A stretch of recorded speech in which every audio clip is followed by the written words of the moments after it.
there's something about the aesthetic or the values that appeal to you and jive with who you are. And I've always felt that since a teen when I was participating in goth subcultures and fashion and events, even in Vancouver when I was a teenager. And that just felt like home, and that was the community. So that's never left me. That's La Carmina, who is today's guest. She has a clear passion for subcultures and what she calls, quote, alternative beauty around the world. And really this alternative way of traveling in some ways. She's been a travel TV host for the Travel Channel, NBC, Food Network, National Geographic, and Discovery. She's authored 4 books and is also an award-winning journalist who has explored over 70 countries. In addition to this amazing list you'll hear today, you're going to get some advice on seeking out unique travel experiences and much more. It's all happening right now in this episode. Buckle up, strap in. Thanks for being here, and welcome to the Zero to Travel podcast, my friend.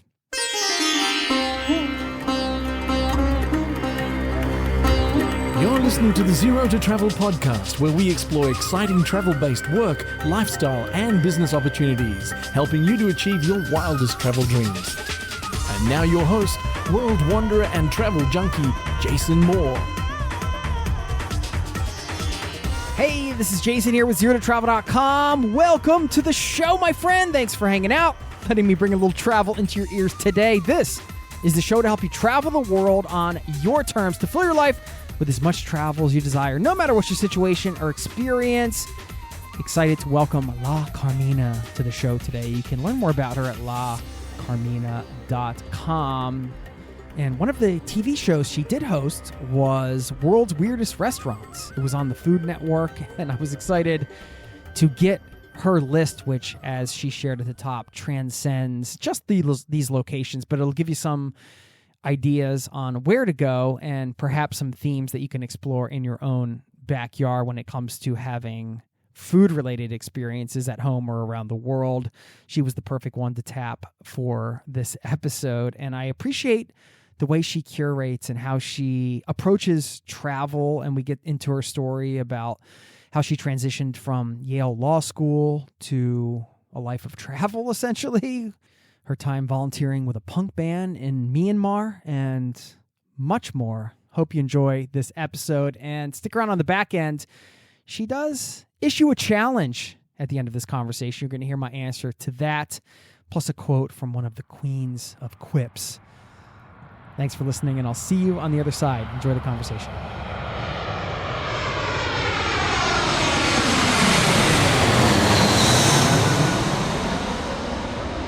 How are things in Vancouver?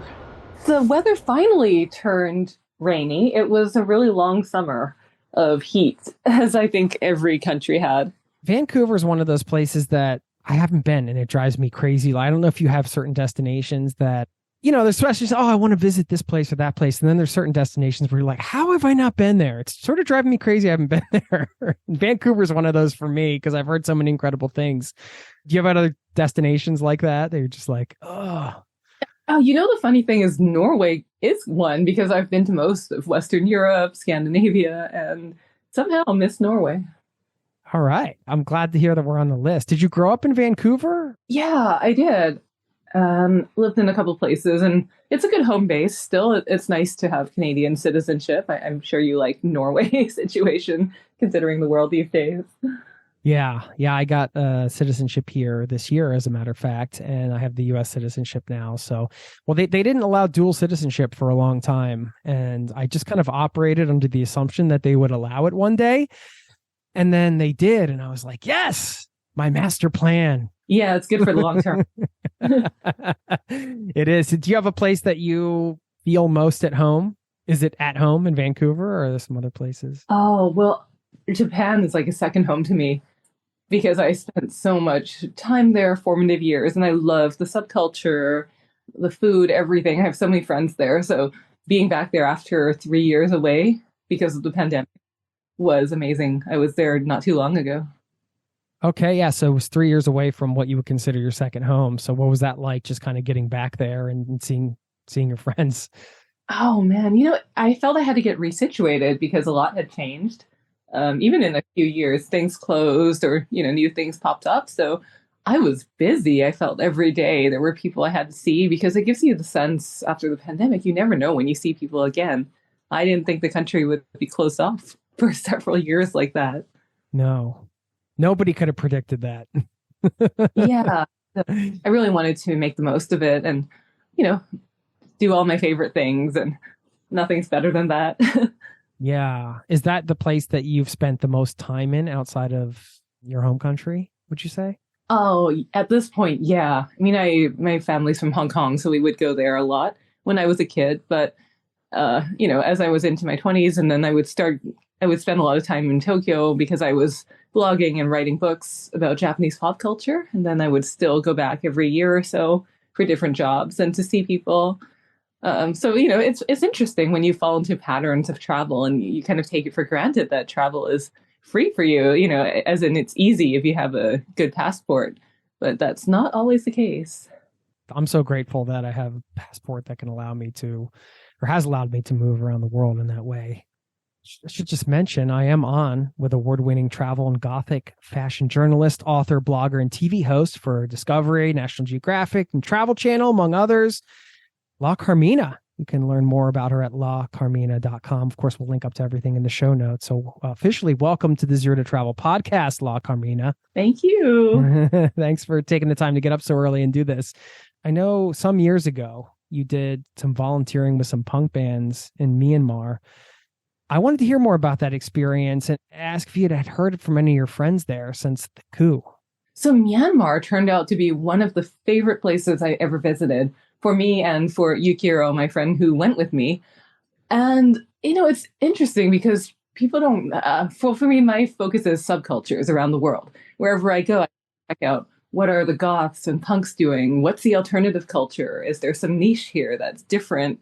And it turned out that Myanmar has this hardcore 70s styled punk scene, as in if you picture people with mohawks and they make their own studded DIY clothing and they party hard, they rock out.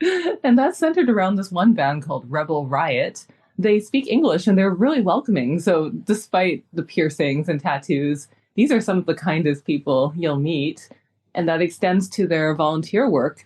They organize food drives every week to help out people in Yangon. And they also do educational supply drives for people in the rural areas, including Rakhine. And it's really fascinating because Myanmar is known as a Buddhist country. It is. There's temples everywhere. You see the influence. And it's fascinating to see the intersection of Buddhist philosophy with punk. It's just fascinating how that it takes place in many countries around the world. But Myanmar's expression is particularly powerful. And you asked about the coup. We stay in touch over Facebook, and it's a little hard to know exactly how much they're posting or feel comfortable posting, but I do see them in that punk rock spirit, standing up and, still standing up for minorities and the little people and doing some protests and concerts for that. I mean, on one hand, there's the sort of the punk rock attitude of counterculture and anarchy, maybe some of those things that it represents. And doing that in a place like, the United States right now, let's say, freedom of speech, like most likely they're not going to throw you into a military prison for, many years to never be heard from again. It's another thing to continue to embrace that in a place like Myanmar where things are happening and there's real risk of, not to belittle like other punk bands out there, but I think there is a bit of a difference there, wouldn't you say? Absolutely. And that's why I find it fascinating, because I also cover drag queens and LGBTQ culture around the world. And then when you see that in places like Lebanon and Israel, that takes on a whole other level as well. And, it's great that I'm so glad that I'm sure you never regretted any trip. And I'm so glad I prioritized travel, especially over the past 5 years when I really ramped it up. Because when the pandemic happened and countries became off limit, but also a lot of places became quite, instability has increased and what I call collapse. So you see it accelerating in places like Lebanon and Myanmar. It's possible I could never go back there realistically. So I'm so glad I took the opportunity when I could. Yeah, that is one thing you never know if you're going to get the chance later. In your exploration of, subculture, alternative cultures, and using your words, whatever you want to call it, how does that open up places for you? Oh, enormously. And I think this can help, but this can work with any niche within a country. It might be food, it might be a type of artisan or craftsmanship, or it might be, a type of niche sport. But in my case, it's the alternative subculture. And I think you get to see the perspectives of those often that are on the margins, that are marginalized within a society, often more so if you're a place like in the Middle East or in a more conservative society. And so I think it's fascinating to see how a subculture expresses itself within a very different cultural context.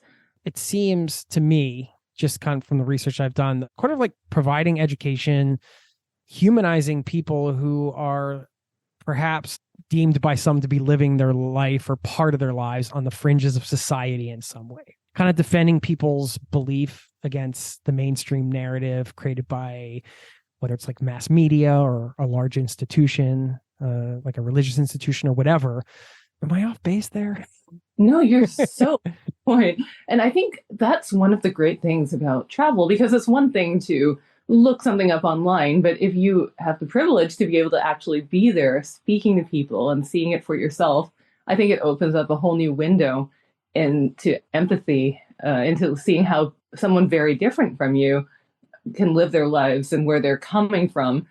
Because often I think subcultures make people uncomfortable. You might see things like extreme body modifications. That's another thing I like to cover. And we're not talking tattoos and piercings. We're talking people that cut their tongues to look like snakes, or do, saline bulges in their forehead that are temporary, or do devil horn implants into their foreheads. So, a lot of people have a knee-jerk reaction and think, oh, this is weird and I don't get it. I don't like it.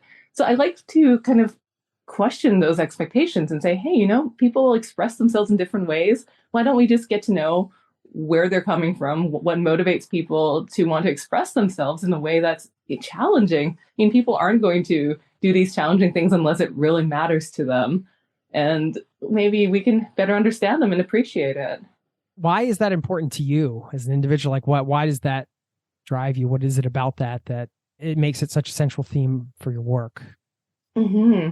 I think I've just naturally gravitated to alternative subcultures. And I see this among my good friends as well. It's not like you just choose to be goth or punk. I think if you talk to people that are in the scene, there's something about the aesthetic or the values that appeal to you and jive with who you are. And I've always felt that since a teen when I was participating in goth subcultures and fashion and events, even in Vancouver when I was a teenager. And that just felt like home, and that was the community. So that's never left me. I never went full goth, but I have to say my first concert was The Cure. There were some nice gothic tendencies in The Cure, and they're coming out with a new album that seems very exciting, by the way. Anyway, shout out to The Cure.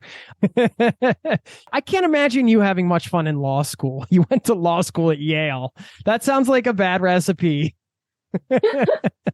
Well, there was good and bad about that. It also made me realize I wanted to do something more creative, and that I was, rather than working for someone, do something more independent. And so I started my blog during law school, and that was my outlet for expressing and writing about subcultures around the world, particularly Japanese and Gothic fashion and lifestyle cultures. And it was lucky timing because, well, first, the medium suited me very well, the whole writing and sharing photos and firsthand experiences in real time. That, and also blogging was very new. So I was an early adopter, and that led to a lot of early opportunities to help grow what I do today. But the legal aspect, in law school, you don't just learn how to be a desk lawyer. You learn a lot about how to reason and how to approach the law, critical thinking. Kind of starting with a blog back then, it's a bit of a Wild West kind of blogging scene and with timing and things like that. But you seem to have been able to craft like a unique career for yourself built around, what you love, who you are, being around, the people and the things you like to be around, getting to travel. Sounds like another love for you. I was just wondering if you had some advice for anybody listening about creating or crafting a unique career for yourself, because you seem to have done really well with that. Oh, thank you. Yeah, well, I guess there's no one path because technology and trends change so quickly. You can't recreate what happened today because blogs are arguably pretty dead now. And now it's social media, podcasts really took off.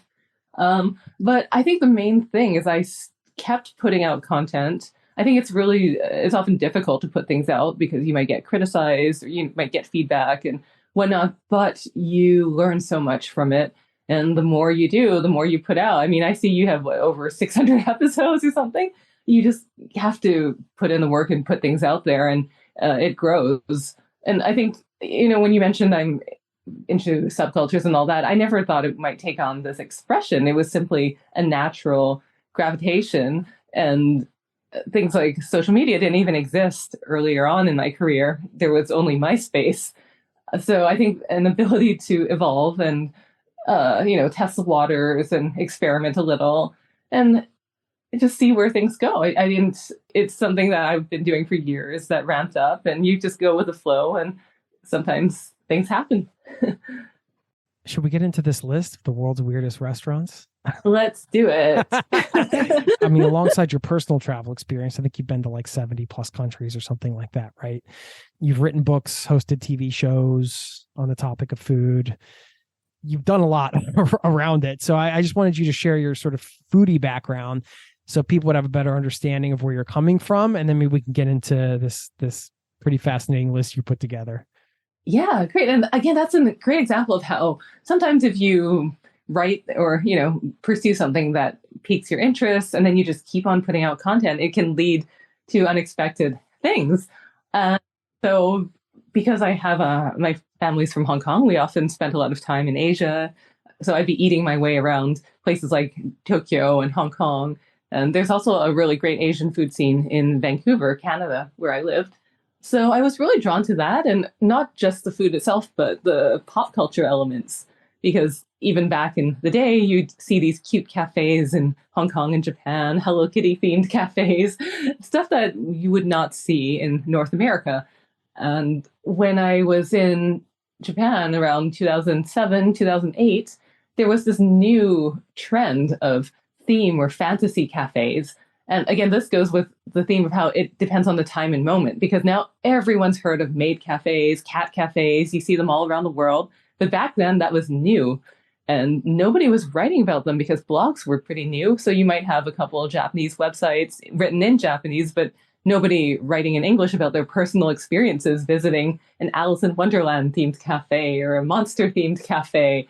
So I started blogging about that, and that got a lot of traction, leading to articles, leading to the book deal for a book I did earlier on for Penguin Random House called Crazy Wacky Theme Restaurants Tokyo. And that covered a bunch of the craziest restaurants in Tokyo, but I also cover crazy restaurants all around the world.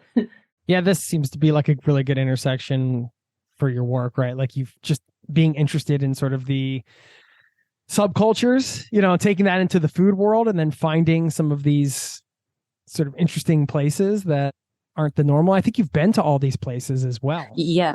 Well, I'm not sure if you prioritize these lists as like from 10 to 1 or if you just put a list of 10 together. No. Okay. Yeah, well, what I did with this list is I tried to include theme restaurants from different countries because, to be frank, most of them are in Japan or in places like Bangkok or Seoul. So the majority are in that region, but they are found worldwide. So I try to include a selection from different countries, since that does kind of have an effect on, you get a peek into the culture through that lens. Yeah, for sure. All right, well, let's start with the Bangkok Kid, My Death Cafe. Uh-huh. Can you tell us about that and why it made the list? Yeah. Okay. So that is a death awareness cafe, and it may not be what people expect. They might be expecting, a Halloween scary cafe, but actually talking about uncomfortable topics, it approaches the idea of death and dying and kind of makes you face it, even from the way when you walk in, you go through a tunnel with all these questions about death. And then when you get there, don't get me wrong, it's not a morbid and serious place. You get to try to go inside a coffin and see what that feels like. Or you get to put on a vest that makes you feel like an old person. So you can experience the simulation of what it feels like to move throughout the world as an older person that's burdened by, physical ailments. And it's interesting because there are displays about death cultures in different countries. There's the idea of Swedish death cleaning, of how when you get older, you try to minimize and pare down your possessions in order to help the people after you, so that when you die, you aren't leaving them with a house full of clutter. And, a lot of people don't like to think about that. A lot of people move around in the world thinking, oh, I'm going to live forever. So it's interesting to go to a cafe that addresses it head on. You're not. Something can happen at any time. And why don't we just approach it and kind of have a bit of fun with it too? And it's not, and let me also emphasize, there's fun aspects. You can hang out and drink a death-themed milkshake next to a skeleton. But it's really artistic and well done, I think. Well, I think it's important to talk about it, confront it, and acknowledge it, which is not, I think it's becoming more popular to do that. I'd say in the Western world, just kind of like, hey, this is a fact of life and let's be a little more open about this. But I love that this idea was combined with food, a cafe. Having those two things together makes it, I think, really interesting because, well, let's go have a good meal and kind of like, maybe it's hard to get regulars there because you're like, how many times do I want to face my own mortality in a given week? You know what I mean? But sounds like a really cool place. I love that aspect though. And that's the thing about theme cafes. It was a good one to start off on because I think sometimes people write them off as, oh, it's like a Halloween or dress up cafe and it's just for the sake of fantasy. But sometimes there's another message there. I think that's one great thing about theme cafes. It lets you enter a different world, be a different person, even for a short amount of time, inhibit a different universe than the one that you're used to. And I think that can help you to gain new perspectives. Next up, Tokyo Kaigaya. Am I pronouncing that correctly? Yeah, Kagaya. What's going on there? I don't even know where to start, but I can tell you that is within all of the Tokyo themed restaurants, for my friends and I in the Gothic and subculture scene, this is our favorite by far.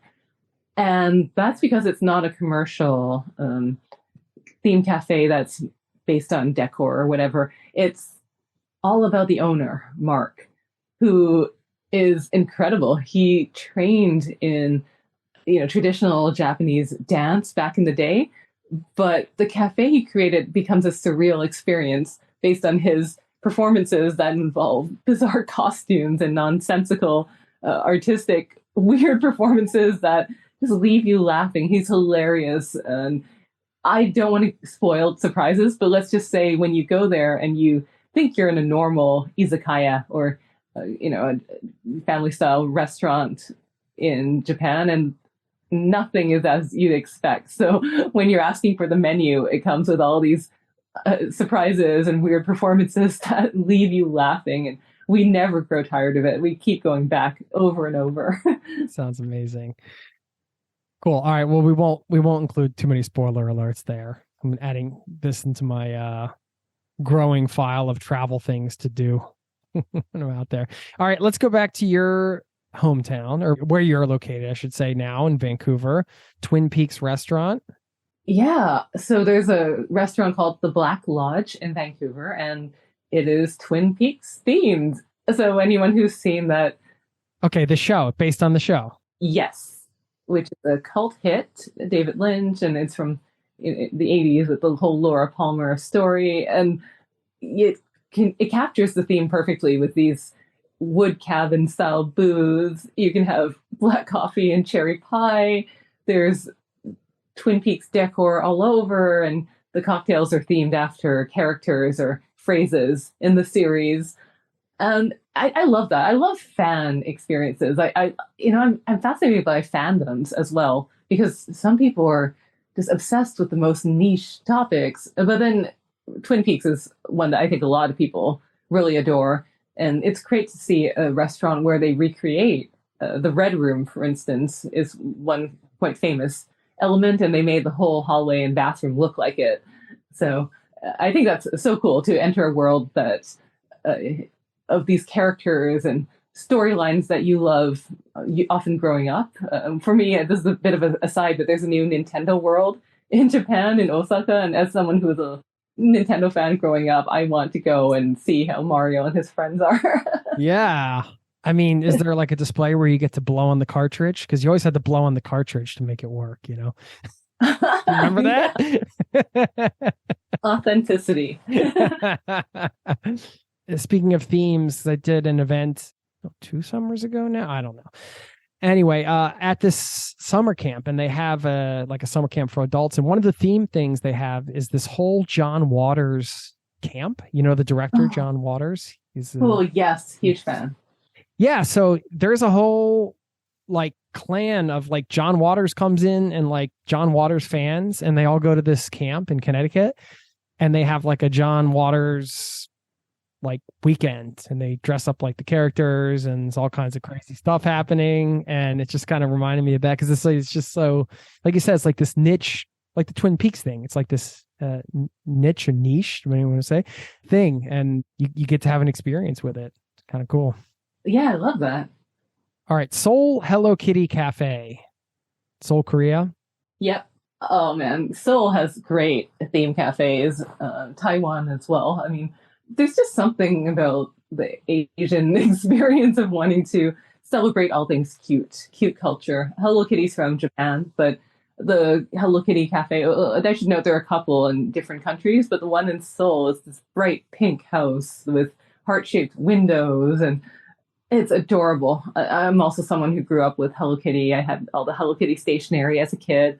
So to go and pose with the giant statues and eat cakes shaped like Hello Kitty and see special memorabilia, to me, that was fascinating. They often sell limited edition items too. Like in Korea, I could see keychains with Hello Kitty wearing a hanbok, like the Korean outfit, the traditional robes. So I think it's fascinating to go to different countries and see their own take on even a single character or fandom. If you were going to open your own theme restaurant, what would it be? Oh man, so my favorite character is Miffy. Do you know Miffy, the Dutch bunny? No, I have to. No, okay, so she's just another cute bunny character, and she's my favorite, so maybe something around her. A Miffy cafe coming to a city near you. Yeah, there is one in Tokyo, but I would open up a shrine. Nice. All right, you got the Japan Owl Cafe. Tell us about that one. Mm-hmm. Now, I guess many of your listeners might have heard of cat cafes where you go and you can play with cats. You can have some coffee and snacks, but at the same time, you get to play with a variety of cats that are roaming the cafe. No, so that's what I hadn't the heard original. of that. Yeah, That's you see cool. them around the world now. And that was sort of the original animal-themed cafe in Japan, where a lot of people, they couldn't own a pet because they were too busy or they lived in a tiny apartment. So by going to a cat cafe, you can experience the company of other cats without actually owning one.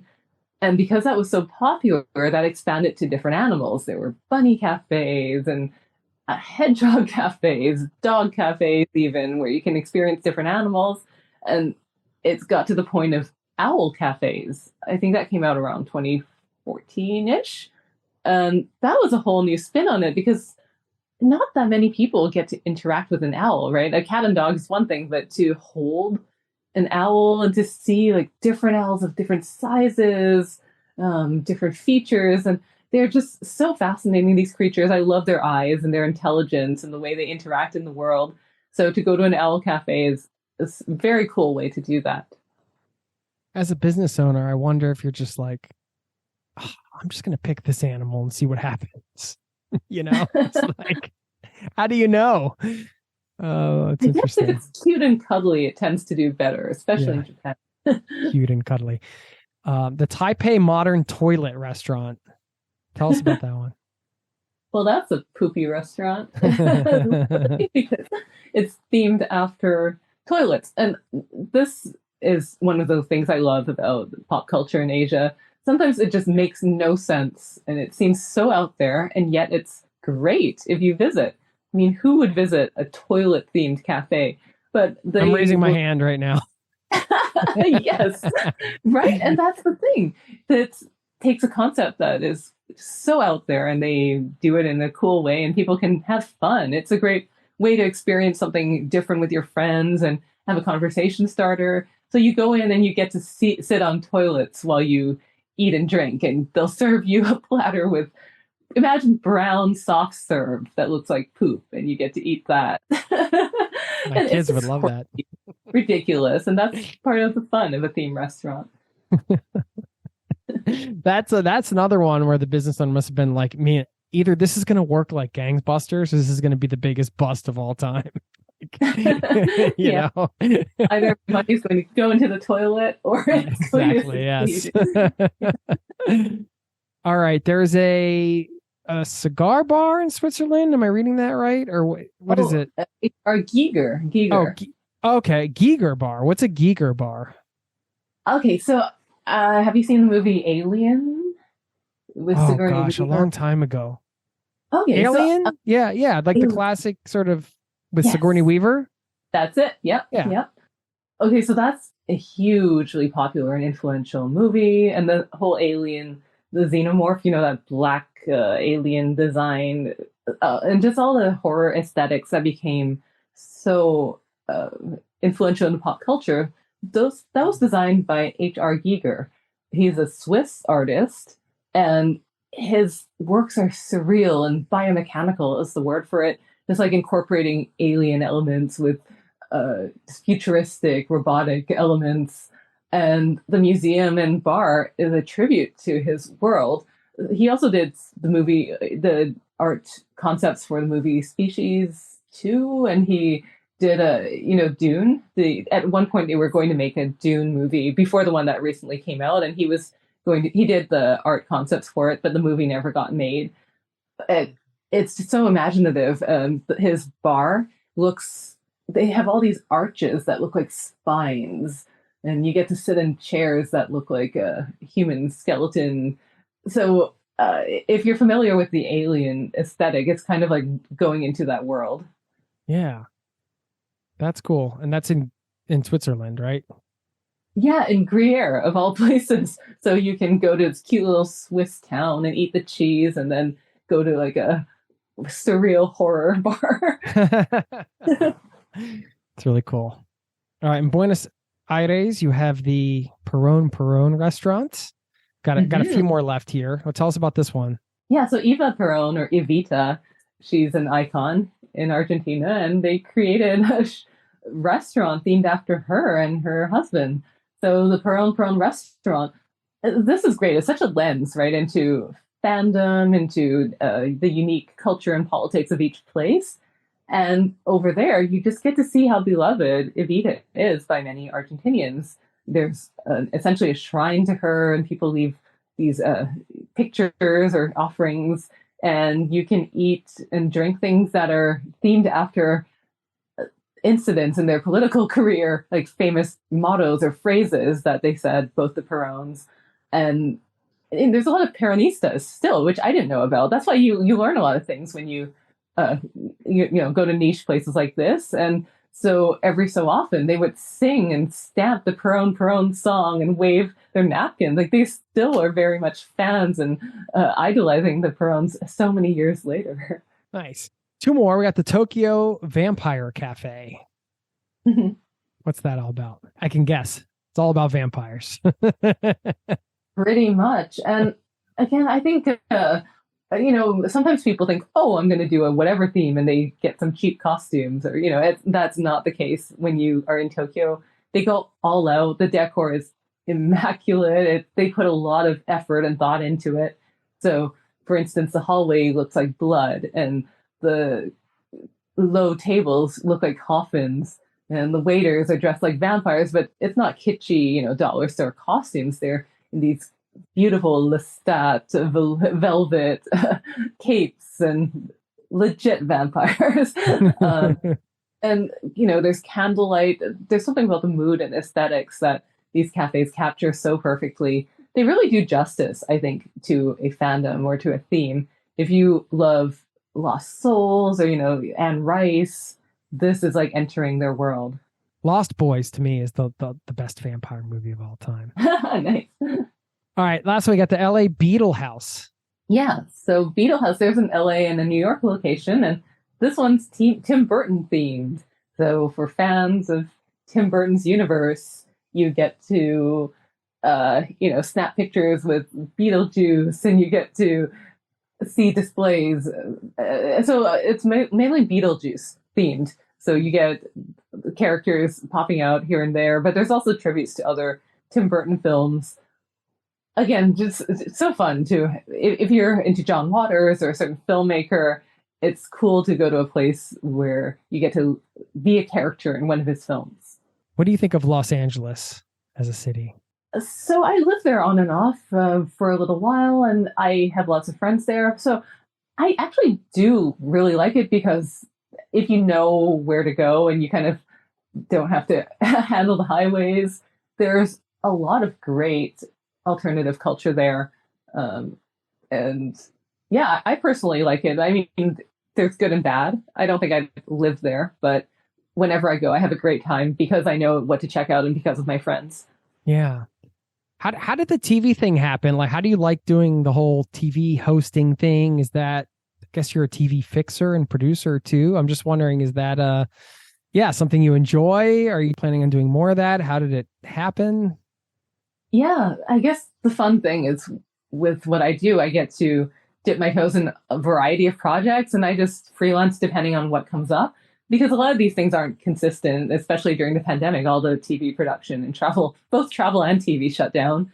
So I, switched to writing more. So you kind of go with the flow. But everything really stemmed from the blog that I started back in the day. Some TV producers saw I was writing about weird theme restaurants, and they wanted me to.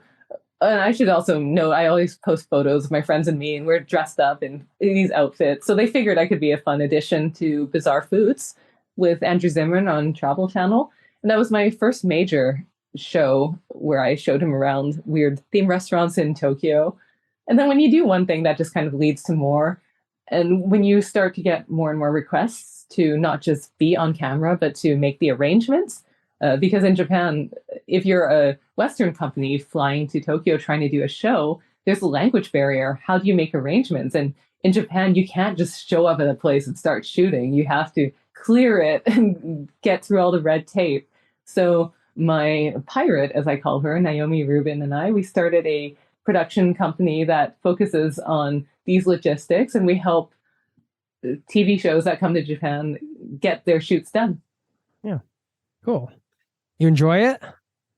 I love it. I love how it's always changing, and everything. It's true to the DNA, I feel, because I still have archives up from my blog from 2007, 2008, and I think when people go through it, you can see that my interests have always been consistent. My approach to life and work, and it's just different manifestations of that. The subcultures, alternative cultures within places. I was just wondering if you had any advice for people listening that are traveling to a new place and they want to kind of, just discover some cool, not the normal type of destination or things to check out, or even, whatever, there's like you said, there's all these subcultures, interesting things going on in cities, but sometimes as a traveler, you're passing through and you feel like an outsider kind of looking in, but you want to dive in and kind of be a part of some of that. I was just wondering if you have any advice around that. Yeah, sure. I would say don't feel like you aren't welcome, because my biggest takeaway from all the alternative cultures and lifestyles around the world is how welcoming the communities are to people. It's not as if there's an in-group and out-group. Like maybe you don't dress goth or look goth, but you're still more than welcome to come to one of the events, just as long as you're respectful. And I'm sure your listeners would be, but I would just say there's sometimes the odd bad actor that comes there and he's trying, he's just there to party and making a scene and, isn't respecting the community and what it's about. But if you come there and you're there with an open mind and you are genuine, then you'll be surprised at how welcoming a scary looking gothic party can be. And I would say just go for it. Try it. Maybe take a friend with you and say, okay, tonight let's check out this gothic party that maybe someone like me wrote about, and recommend it. So then you kind of have a sense of what it could be like. You can see my photos, you can see my reports, and then, just go and have an open mind. I like to do that myself for things that I don't feel is my group, but I still would love to experience it. Yeah, I love that.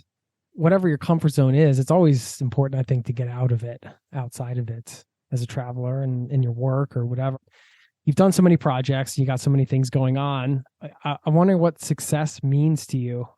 Oh, that's interesting. It kind of goes back to our earlier topic where I'm interested in how people approach well-being and the idea of living a good life, even if they aren't religious or even if they don't have any beliefs in supernatural that go outside of science.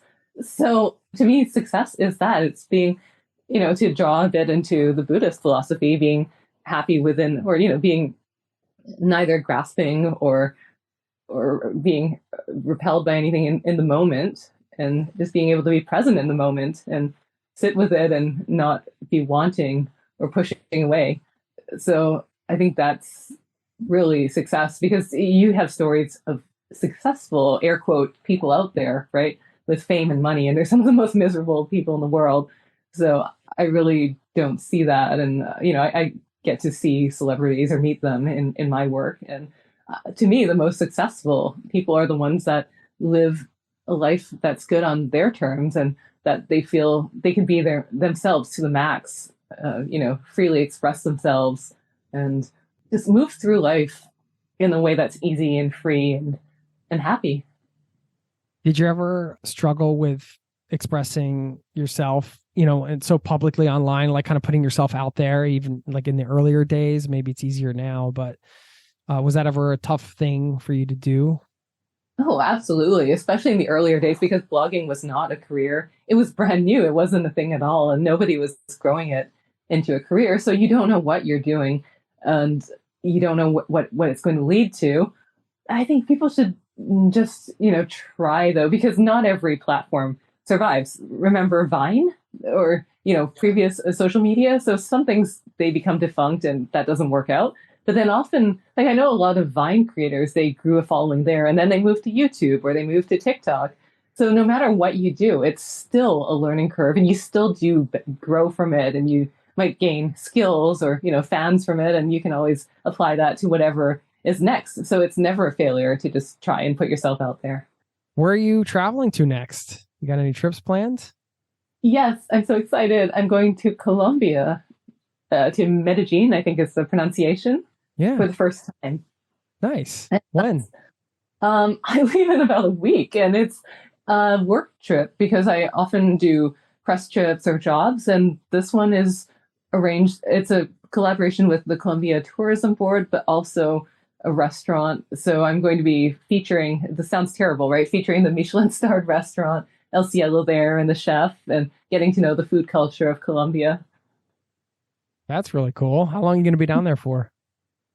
About 10 days, because often with these work trips, there's an itinerary and you have certain obligations, which are great. I mean, it's fun, but you can't do things on your own terms. So I like to often stay a few days later. I'll stay a few days on my own just to explore and get a feel of the city. I'm excited. You're based in Vancouver, like you have a place there. You're not temporarily there, right? You have a home base there.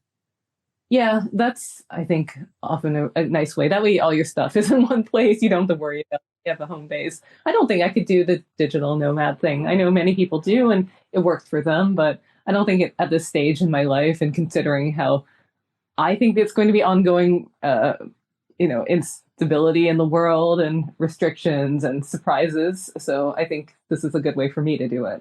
Yeah.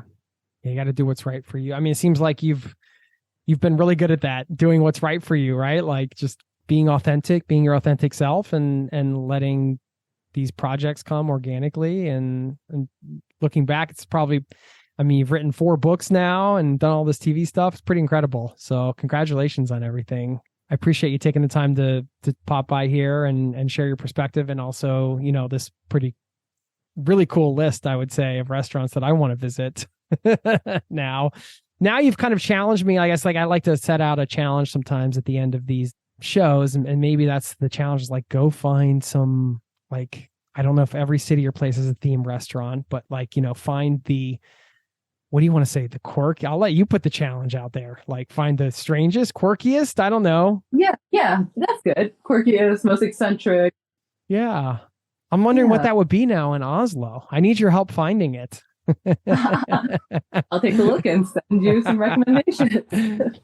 Awesome. Cool. Of course, I'll link to everything we mentioned in the show notes, and really the hub for everything is your website, lacarmina.com, right? That's where you can find it. Yeah, that's right, lacarmina.com, and I'm on all social media because you have to be. It's at La Carmina on Twitter, Instagram, Facebook, all that. Awesome. Thanks for getting up early and stopping by and doing this. Oh, it was so much fun. Thank you. Take care.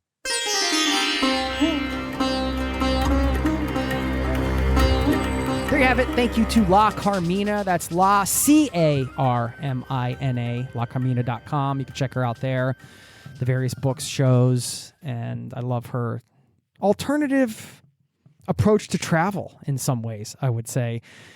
Some great recommendations there. And you heard the challenge at the end to seek out one of these places. Well, I found one in Oslo, although this isn't so strange, but it's different because some friends of mine ate at this place called Rest a few weeks ago.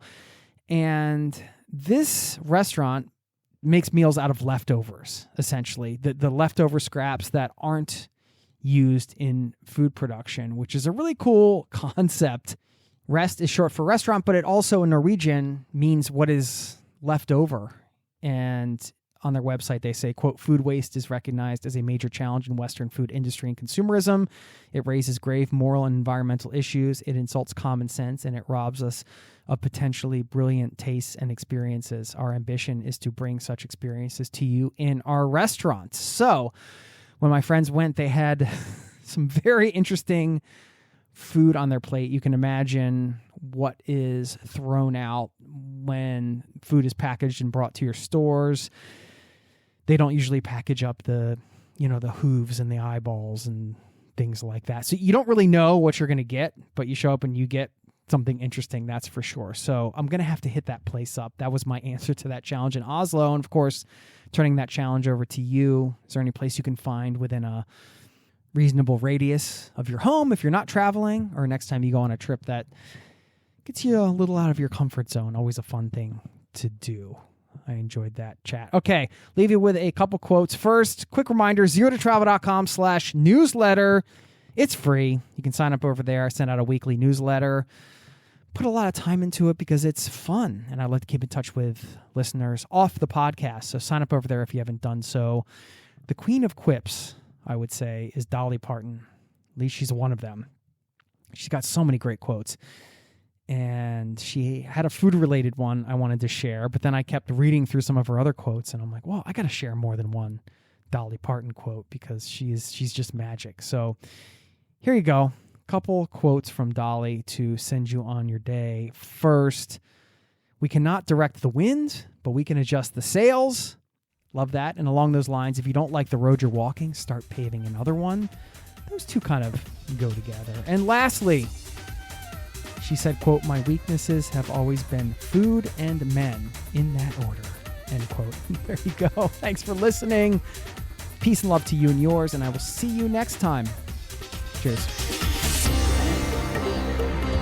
This podcast has been brought to you by zerototravel.com. Ideas and advice to make your travel dreams a reality.